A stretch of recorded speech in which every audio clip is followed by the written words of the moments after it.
Tenders and turntables. The big stations at both ends of the line each have a turntable. The Fat Controller had them made so that Edward, Henry, Gordon and James can be turned round. It is dangerous for tender engines to go fast backwards. Tank engines like Thomas don't need turntables. They can go just as well backwards as forwards. But if you heard Gordon talking a short while ago, you would have thought that the Fat Controller had given him a tender just to show how important he was. He said to Thomas, "Oh, but you don't understand, little Thomas. We tender engines have a position to keep up. It doesn't matter where you go, but we are important. And for the Fat Controller to make us shunt on dirty sidings, well, it's not the proper thing." And Gordon puffed away in a dignified manner.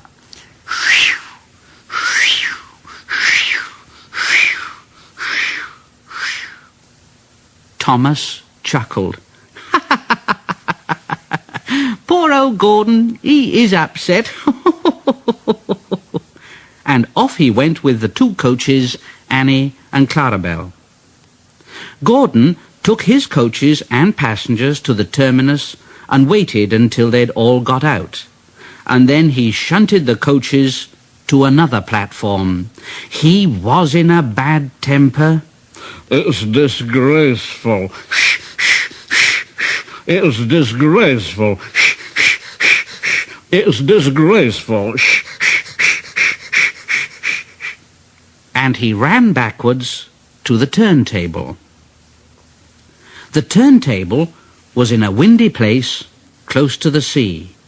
It was only just big enough for Gordon, and if he was not on it just right, he put it out of balance and made it difficult to turn. But today Gordon was in a bad temper, and the wind was blowing fiercely. Gordon's driver tried to make him stop in the right place, but Gordon wasn't trying. He would not stop in the right place. At last, Gordon's driver said, Oh, I give up. All right then, Gordon. We can't turn you like this because your tender upsets the balance. Now, if you were a nice tank engine, you'd be all right. But you're not. You're a tender engine, and we can't turn you around, so you'll have to pull the next train backwards. So there. When Gordon came to the platform, some little boys shouted out, "Hey, look! Come quick! Here's a new tank engine!" "It isn't, silly. It's only Gordon, back to front." "Oh, so it is. What a swizz." And Gordon said, "Oh," and he puffed off to the junction. Thomas was waiting at the junction. "Oh, hello, Gordon. Playing at tank engines then? Sensible engine. Take my advice, scrap that tender of yours and have a nice banker like mine, hmm?" And Gordon said, "Oh." Then James came along on his way to the turntable. "Whoa! Hello, Gordon.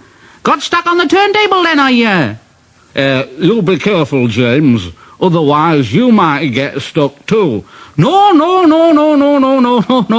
I won't get stuck. I'm not as fat as you are. Now you just watch me." And James went along to the turntable and stopped on just the right place to balance the table. It could swing easily. The fireman turned the handle and James turned, much too easily. The wind caught him and puffed him round and round like a top. He couldn't stop. He was spinning round and round when Gordon came along. Well, James. What are you doing? Playing roundabouts, hmm?" At last, The wind died down, and James stopped turning and rolled off the table to the engine shed, feeling very, very giddy.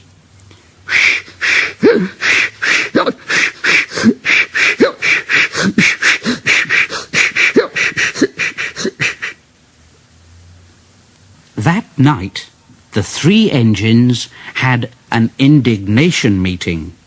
Gordon did most of the talking, though. It's shameful to treat tender engines like this. It really is. Henry gets drenched by elephants, James spins round like a top, and I have to go backwards, and everyone laughs at us.